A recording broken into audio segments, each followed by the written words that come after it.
आज बेस्ट किचनमध्ये तुम्हा सर्वांचं खूप खूप मनापासून स्वागत आहे. तर आज मी घेऊन येत आहे तुमच्यासाठी खास स्वीट डिश. तर स्वीट डिशमध्ये आज बनणार आहे चिक्की. तर ही चिक्की कशाची असेल? तर ही चिक्की आहे पोह्यांची.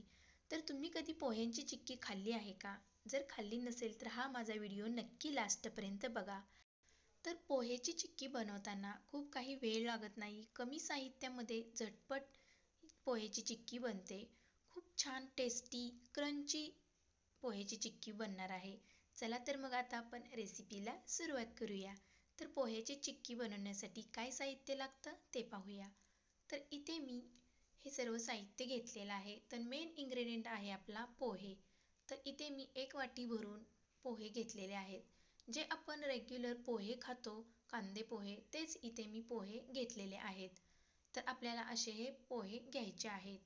तर 1 वाटी पोहेला मी 1 वाटी शेंगदाणे घेतलेले आहेत. तर हे कच्चे शेंगदाणे घेतलेले आहेत आणि 1 वाटी गूळ घेतलेला आहे आणि किसलेलं सुकं खोबरं.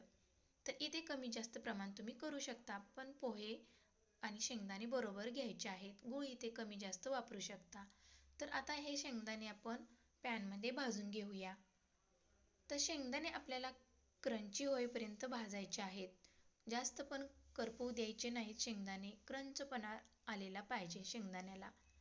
तर अगदी हलकेसे असे छान एकसारखे भाजले गेले पाहिजेत. तर शेंगदाणे आपले अशा कलरमध्ये भाजून घ्यायचे आहेत, बघू शकता. तर आता शेंगदाणेही छान भाजलेले आहेत. काढून घेऊया आणि थंड करायला ठेवूया. तर शेंगदाणे भाजल्यानंतर आता आपण भाजूया पोहे. तर पोहे भाजायचं कारण म्हणजे आपण चिक्की बनवतो तेव्हा क्रंचनेसपणा आला पाहिजे चिक्कीला. म्हणून इथे महत्त्वाची टीप आहे पोहे भाजूनच घेणे. तर पोह्याचा कलर चेंज होईपर्यंत आपल्याला हे पोहे भाजून घ्यायचे आहेत. तर पोहेची चिक्की आपण जेव्हा खातो तेव्हा खातेवेळी क्रंचनेसपणा जाणवतो. म्हणून इथे पोहे भाजून घेणे गरजेचं आहे.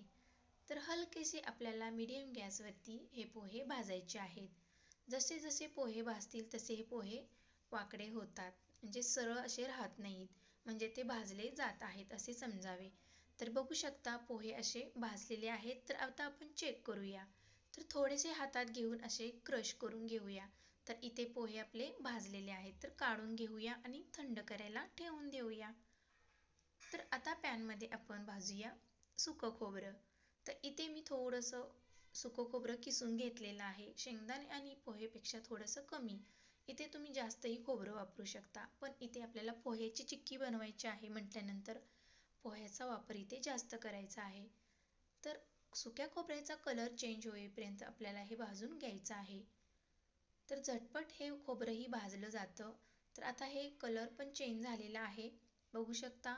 तर आता हे काढून घेऊया.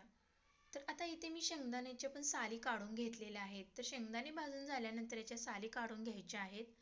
तर आता मिक्सरच्या भांड्यामध्ये आपण हे शेंगदाणे अर्धवट असे बारीक करून घ्यायचे आहेत. जास्त पण पावडर बनवायची नाही. अर्धवट आपल्याला हे बारीक करून घ्यायचे आहेत. तर आता आपण हे बारीक करून घेऊया. तर बघू शकता अशा प्रकारे हे शेंगदाणे असे बारीक केलेले आहेत. तर असे अर्धवट झालेले पाहिजेत. तर आता पॅनमध्ये आपण गूळ घालूया. तर गूळ इथे मी बरोबर घेतलेला आहे. तुम्हाला जर जास्त हवा असेल तर घेऊ शकता अजून थोडासा. आणि गुळाला मेल्ट होण्यासाठी थोडंसं पाणी घालायचं आहे. 2 ते 3 चमचे, जास्त पाणी घालायचं नाही. तर इथे आपल्याला 2 तारी पाक करायचा नाही, तर आपल्याला फक्त चिपचिपी पाक बनवायचा आहे. तर बघू शकता गूळ पूर्णपणे मेल्ट झालेला आहे. 1 तारी पाक बनण्यास सुरुवात झालेली आहे. तर फक्त आपल्याला चिपचिपी असा होतोय का बघायचा आहे. तर बघू शकता असा दोन्ही बोटाच्या मध्ये घेऊन पाक असा चेक करायचा आहे. तर पाक येण्यास सुरुवात झालेली आहे. 1 ते 2 वेळा आपण हा पाक चेक करूया. तर अजून एकदा मी पाक चेक करून बघते. तर तार छान बनत आहे. चिपचिपी पण मस्त असा पाक बनलेला आहे. तर आता गॅसची फ्लेम बंद करूया. तर मस्त असा पाक बनलेला आहे. तर याच्या पुढे पाक जाऊ द्यायचा नाही, नाहीतर गोळीबंद पाक होईल आणि कडक चिक्की बनेल. तर आता आपण जे शेंगदाणे अर्धवट बारीक केलेले होते ते घालूया. शेंगदाणे घातल्यानंतर सुक्या खोबऱ्याचा भाजून घेतलेला किस घालूया आणि पटपट प्रोसेस आपल्याला ही करायची आहे, नाहीतर गुळाचा पाक पटकन घट्ट होऊ शकतो. आणि लास्टमध्ये आपण आता भाजून घेतलेले पोहेही घालूया. पोहे घातल्यानंतर पटकन आपल्याला हे मिक्स करायचं आहे, नाहीतर ड्राय पडू शकते. तर आता हे पटकन मिक्स करून झालेलं आहे.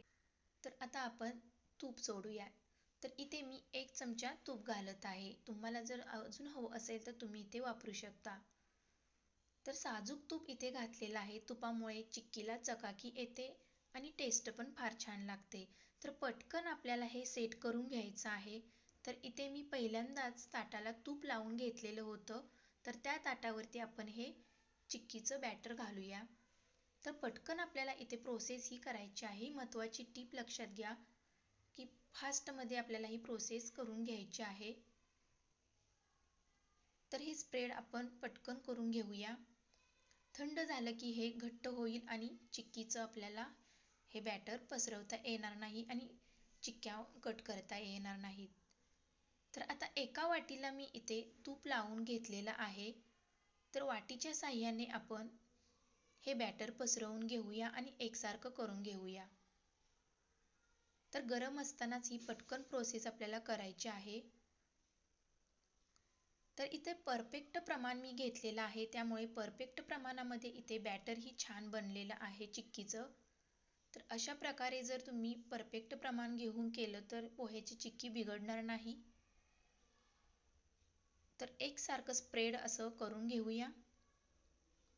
तर बघू शकता एकसारखं प्लेन असं हे स्प्रेड झालेलं आहे. तर अशा प्रकारे इथे आपण असं बॅटर स्प्रेड करून घेतलेलं आहे. तर हे सुकण्यासाठी 15 ते 20 मिनिटे लागतात. तर आता आपण हे थंड करायला बाजूला ठेवून देऊया. फ्रीजच्या बाहेरच ठेवायचं आहे फॅनच्या वाऱ्याखाली. तर आता 15 ते 20 मिनिटानंतर सुकलेलं आहे, बघू शकता. तर अलगद हे चिक्की आपली निघालेली आहे. तर मस्त असं हे चिक्कीचं बॅटर बनलेलं आहे. तर आता एका चाकूच्या साहाय्याने आपण हे कट करून घेऊया.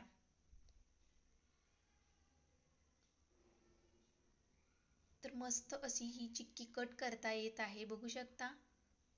तर परफेक्ट प्रमाणामध्ये हे सर्व मी केलेलं आहे, त्याच्यामुळे हे बॅटर मस्त बनलेलं आहे. तर सहजपणे हे वड्या मस्त कट होत आहेत. तर साईडच्या कडा कट करून घ्यायच्या आहेत, कारण की आपल्याला एकसारख्या आकारामध्ये ह्या वड्या कट करता येतील. तर कोणत्याही आकारामध्ये तुम्ही इथे वड्या कट करू शकता. तर खूप काही वेळ लागलेला नाही, 15 ते 20 मिनिटामध्ये हे बॅटर सुकलेलं आहे. तर फ्रीजमध्ये ठेवू नका, हे बॅटर आपल्याला बाहेरच ठेवायचं आहे पोह्याच्या चिक्कीचं. तर फॅनच्या वाऱ्याखाली हे सुकवलं तरी चालेल. 15 ते 20 मिनिटांमध्ये हे तयार होते. तर बघू शकता किती मस्त अशी चकाकी आलेली आहे. तर चकाकी येण्याचं कारण म्हणजे आपण इथे तूप वापरलेलं आहे आणि वडी पण किती मस्त बनलेली आहे, बघू शकता. तर एकसारख्या अशा ह्या वड्या बनलेल्या आहेत.